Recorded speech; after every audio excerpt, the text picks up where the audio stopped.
ផ្ដើម chapter ទី12របស់យើងមកយើងក៏បានឃើញនៅបរិសម្នាក់ពាក់អាវក្រហមបានទៅរកនៅសងយងមីនផងដែរនៅលើដំបូលអគារហើយរបស់ងាប់ឯនេះដែរមានឈ្មោះថាផាជីនវូហើយសងយងមីនក៏បានសួរបញ្ជាក់ថាគឺជាជីនវូមែនទេបន្ទាប់ពីដឹងថាជាក្មេងប្រុសម្នាក់នេះហើយគឺពិតជាសរសើរមែនតើមើលទៅឯងពិតជាមានកាយសម្បត្តិល្អខ្លាំងណាស់ប៉ុន្តែសម្រាប់ការហៅគេដែលមកកាន់លើដំបូលអគារមួយនេះដែរគឺគេមានរឿងសំខាន់ឲ្យគេធ្វើដែលចង់ឲ្យទៅចាប់ការនៅសិស្សម្នាក់ផងដែរដែលជាសិស្សឆ្នាំទី1ដែលមានឈ្មោះថាគីមយ៉ុងសុនចាប់ការបែបណាក៏បានដែរឲ្យតែបានផលល្អមកកាន់យើងហើយក៏មានពាក្យសម្ដីមួយចំនួនផងដែរដែលគេនិយាយប្រាប់ទៅកាន់លោកបងម៉ាប់របស់យើងតែខ្ញុំមិនដឹងថាគេនិយាយអ្វីនោះទេប៉ុន្តែធ្វើឲ្យទឹកមុខរបស់លោកបងជីនវូរបស់យើងនេះគឺឡើងភ័យតែម្ដងហើយសាច់រឿងរបស់យើងក៏បានកាត់ទៅកាន់គីមយ៉ុងសុនផងដែរដែលគេនេះគឺមកជួបអ្នកប្រដាល់ MMA ផងដែរដែលអ្នកប្រដាល់ម្នាក់នេះគឺបានប្រាប់ទៅកាន់គីមយ៉ុងសុនហើយថាមើលទៅឯងគឺជាសិស្សសាលាផងដែរអញ្ចឹងហើយចាំយើងរៀបចំនៅការវិភាគសម្រាប់សិស្សសាលាឲ្យឯងតែម្ដងសម្រាប់ការតមអាហារនិងការវឹកហាត់នៅរាងកាយធានាថាឯងនេះគឺពេញចិត្ត 100% តែម្ដងទាំងទឹកមុខរបស់គាត់នេះពោពេញទៅដោយស្នាមញញឹមតែម្ដងហើយសម្រាប់បរិយា MMA របស់យើងនេះគឺមានឈ្មោះថា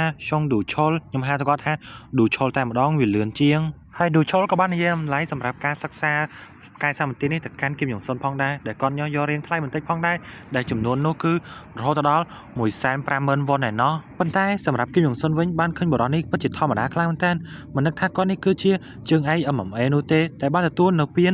UFL ហើយបន្ទាប់ពីរះអាវ៉ាន់ហើយឌូឆុលរបស់យើងក៏បានសួរទៅកាន់គីមយ៉ុងសុនផងដែរតើមកសាលារបស់យើងនេះចង់រៀនកាយសម្បត្តិអ្វីដែរប៉ុន្តែគឺគីមយ៉ុងសុនបាននិយាយមួយម៉ាត់ទៅថាខ្លួនគឺចង់រៀនប្រយុទ្ធតែអ្វីដែលកំណាចនោះគឺគីមយ៉ុងសុនបាននិយាយថែមទៀតថាខ្លួនចង់ចេះក្នុងការប្រយុទ្ធនេះដើម្បីកំចាត់នៅពួកអាបូលីទាំងអស់នោះពិសេសគឺជាពួកអាសត្វឆ្កែដេរេឆានហើយយើងក៏បានកាត់មកកាន់លោកឌូឆុលរបស់យើងវិញដែលបានស្ដាប់សម្ដីរបស់គីមយ៉ុងសុនហើយធ្វើឲ្យគាត់នេះក៏បានស្ងាត់មាត់បន្តិចផងដែរប៉ុន្តែបន្តិចក្រោយមកគាត់ក៏បាននិយាយទៅកាន់គីមយ៉ុងសុនវិញផងដែរសម្រាប់បណ្ដារបស់គាត់នេះគឺមិនបានបង្រៀនឲ្យគាត់នេះទៅវាបាបធ្វើបាបនរណាម្នាក់នោះឡើយប៉ុន្តែបើគោលបំណងធំរបស់គីមយ៉ុងសុនដើម្បីមករៀនប្រដានេះដើម្បីតែធ្វើបាបមនុស្សទេអញ្ចឹងហើយឯងចាក់ចេញទៅគាត់មិនទទួលឯងធ្វើជាសិស្សនោះទេប៉ុន្តែឌូឆុលបើជាមានគោលបំណងផ្សេងដែលចង់ឲ្យគីមយ៉ុងសុននេះគឺវឹកហាត់នៅកាយសម្បត្តិឲ្យរឹងមាំបើពួកអាក្មេងៗទាំងអស់នោះធ្វើបាបឯងក៏មិនអាចធ្វើឯងដោយងាយស្រួលដែរសម្ដីនេះធ្វើឲ្យគីមយ៉ុងសុនគឺស្ងាត់មាត់ឲ្យជ្រាបតែម្ដង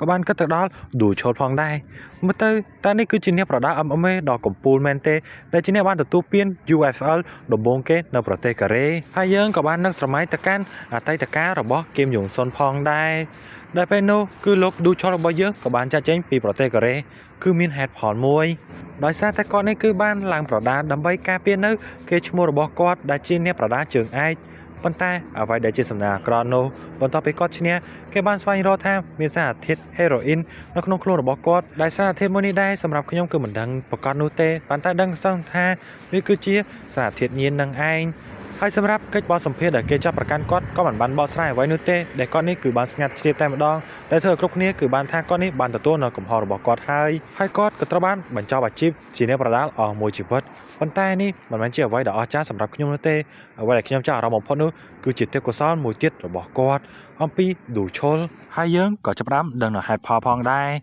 ការពីជាតិមុនរបស់គីមយ៉ុងសុនគឺមានមនុស្សម្នាក់ដែលបានទទួលនៅពានទី2 UFL របស់ប្រទេសកូរ៉េដំបូងផងដែ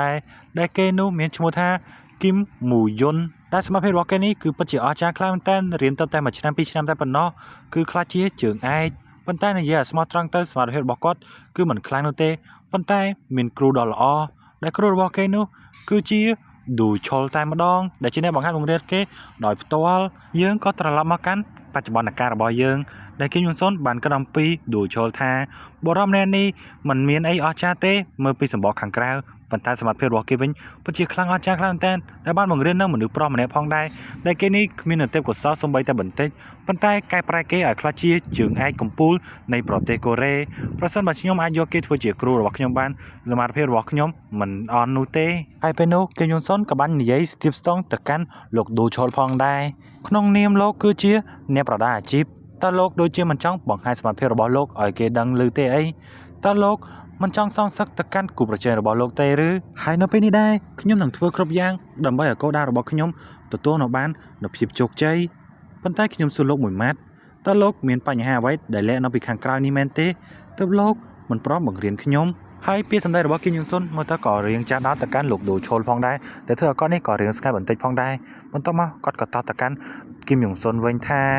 ព្រោះថាដោយសារតែខ្ញុំនេះគឺល្ងងប្រសិនបើខ្ញុំអាចត្រឡប់ទៅពេលវេលាដើមរបស់ខ្ញុំវិញបានខ្ញុំនឹងមិនសាងនៅកំហុសនោះឡើងវិញនោះទេខ្ញុំពិតជាមានវិដេសារីខ្លាំងមែនតើហើយយើងក៏មិនចង់ឲ្យឯងនេះធ្វើរឿងទាំងអស់នោះដូចជាខ្ញុំផងដែរឯងល្មមចាក់ចេញពីទីនេះបានហើយយើងមិនចង់ទទួលសិស្សទៀតទេហើយសំដីមួយនេះដែរក៏ធ្វើឲ្យគីមយុងសុនឡើងស្ងាត់មាត់តែម្ដងហើយលោកឌូឈុលក៏បានចាក់ចេញទៅនៅបន្ថែមពាក្យចុងក្រោយទៅកាន់គីមយុងសុនទៀតផងតែឯងពិតជាចង់យកក្បាច់ប្រដាល់នេះទៅប្រដាល់ពួកអាដេរេឆានទាំងអស់នោះមែនទេយើងជឿថាឯងនេះចង់ការពារខ្លួននិងប្រដាល់ទៅកាន់ពួកគេ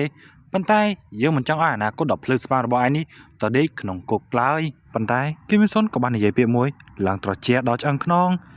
ខ្ញុំនឹងផ្ដល់លុយឲ្យទៅអ្នក100លានវ៉ុនហើយនេះក៏ជាមូលហេតុដែលគីមយុងសុននឹងឈ្នះមិនខាន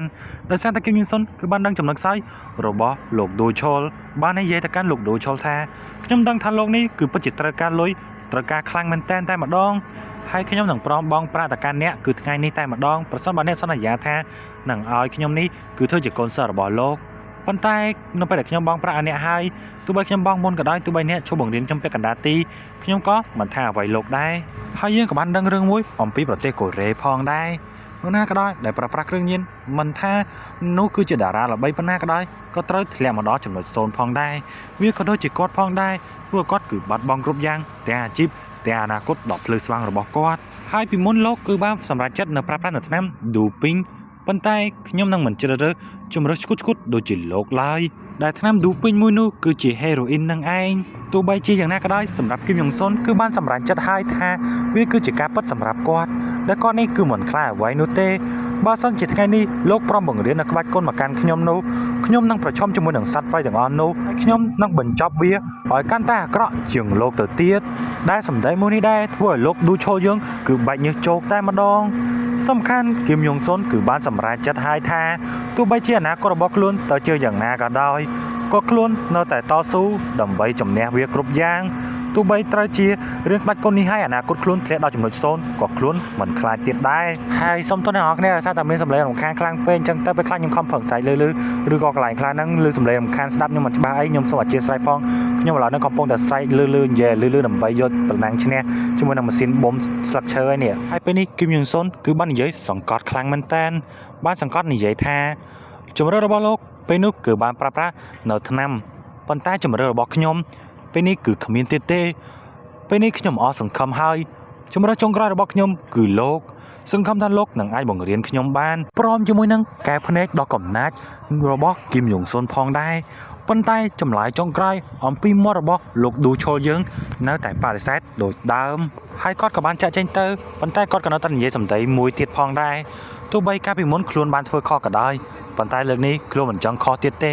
ហើយក៏មិនចង់ទទួលនៅសោះកំណាច់ដូចជាឯងផងដែរហើយពេលហ្នឹងគីមយុងសុនក៏ចង់និយាយអ្វីមួយទៅកាន់លោកឌូឈុលផងដែរប៉ុន្តែលោកឌូឈុលក៏បាននិយាយកាត់វាមិនតាន់ចប់នោះទេក៏បានងាកមកជាមួយនឹងទឹកមុខដល់កំណាចរបស់គាត់និយាយទាំងកំណាចផងដែរថាឥឡូវនេះយើងចង់ឲ្យឯងចូលទៅក្នុងទីលានសង្វៀនហើយយើងចង់សាកល្បងជាមួយនឹងឯងតើការបដិញ្ញាចិត្តរបស់ឯងតើវាខ្លាំងក្លាប៉ុណ្ណាទៅតើឯងអាចឲ្យយើងនេះផ្លាស់ប្ដូរចិត្តហើយអាចទទួលនៅការបដិញ្ញាចិត្តរបស់ឯងបានដែរឬទេតើការអំណត់នឹងការតស៊ូនឹងការខំប្រឹងរបស់ឯងនេះតើអាចតមត្រជាមួយនឹងយើងបានយូរប៉ុណ្ណាទៅតែមើលទៅគាត់គឺចង់សាកល្បងនៅគីមយុងសុនហើយនៅពេលនេះយើងក៏បានកាត់ទៅដល់យប់នេះនៅផ្ទះរបស់គីមយុងសុនដែលយើងបានឃើញនៅលោកយាយរបស់គីមយុងសុនពិតជាតក់ស្លុតខ្លាំងមែនទែននៅពេលដែលឃើញចាស់របស់ខ្លួនពោពេញទៅដោយរបួសនិយាយតែចំទៅមុខឡើងប៉ាល់តែម្ដងហើយគាត់នេះគឺទឹកភ្នែកតែម្ដងសួរទៅកាន់ចៅរបស់ខ្លួនចៅទៅនៅណាគេធ្វើបាបចៅទៅប៉ុន្តែគីមយុងសុនបាននិយាយថាខ្លួនគឺមិនអីទេហើយយើងក៏បានកាត់ទៅដល់ឌូឈុលហើយគាត់កំពុងតែផឹកស្រាហើយគាត់ពេលនេះគឺពិតជាពិបាកចិត្តខ្លាំងមែនទែន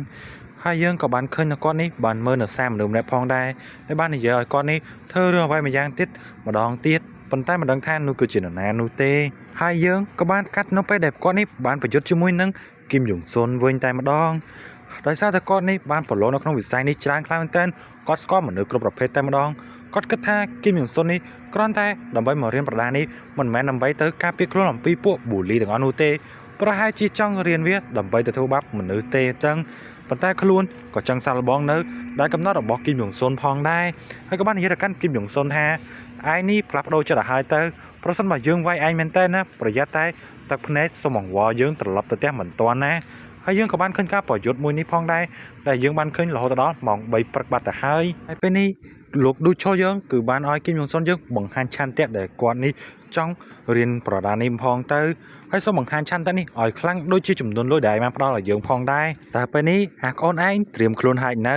ពេលនេះគឺគីមយ៉ុងស៊ុនបានត្រៀមខ្លួនរួចរាល់ហើយក៏បានមើលចំហទៅកាន់គីមយ៉ុងស៊ុនផងដែរដែលចំហរបស់គីមយ៉ុងស៊ុននេះគឺពិតជាខុសទាំងអស់តែម្ដងប៉ុន្តែក៏ធ្វើឲ្យគាត់ភ្ញាក់ផ្អើលផងដែរព្រោះគាត់នេះគឺមិនមានភាពភ័យខ្លាចចំពោះខ្លួនសំបីតែបន្តិចតែម្ដងតបពីគាត់ដាក់អាកុលបន្តិចចូលពោះហើយធ្វើឲ្យកំហឹងរបស់គាត់ក៏កើនឡើងផងដែរគឺបានម៉ាត់យកទៅកាន់គីមយ៉ុងស៊ុនដែលគីមយ៉ុងស៊ុននេះគឺខំប្រឹងទប់ជាមួយនឹងកំដាប់ដៃរបស់លោកឌូឆូលខ្លាំងមែនតែនទោះបីទប់ជាប់បានប៉ុណ្ណាក៏ដោយប៉ុន្តែមិនដែលរៀនប្រដាល់សោះក៏មានការផ្លត់ស្នៀតផងដែរដែលយើងបានឃើញនៅការផ្លត់ស្នៀតរបស់គីមយ៉ុងស៊ុនផងដែរដែលត្រូវមកដៃចំកណ្ដាលមុខចំតែម្ដងដែលធ្វើឲ្យគីមយ៉ុងស៊ុននេះគឺបានផ្លោងទៅកាន់មួយជំហៀងទៀតតែម្ដងដែលធ្វើឲ្យពេលនេះគីមយ៉ុងស៊ុនគឺចង់អស់ចំហហើយដែលធ្វើឲ្យគាត់នេះដែលពេលនេះគីមយ៉ុងស៊ុនទោះបីងើបឈរមិនរួចក៏ដោយក៏គាត់ទៅតែងើបឈរផងដែរហើយពេលនេះលោកឌូឆុលក៏បានមកឈរចំពោះមុខទៅកាន់គីមយ៉ុងស៊ុនផងដែរបាននិយាយថាយ៉ាងម៉េចហើយប៉ុណ្ណឹងទទួលយកលេងបានហើយ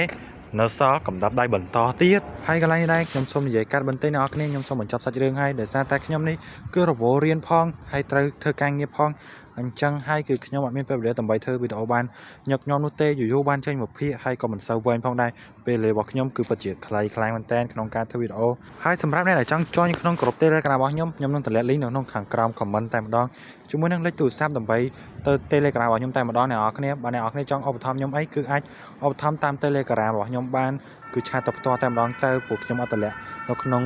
នេះទេសូមអរគុណអ្នកនរគ្នា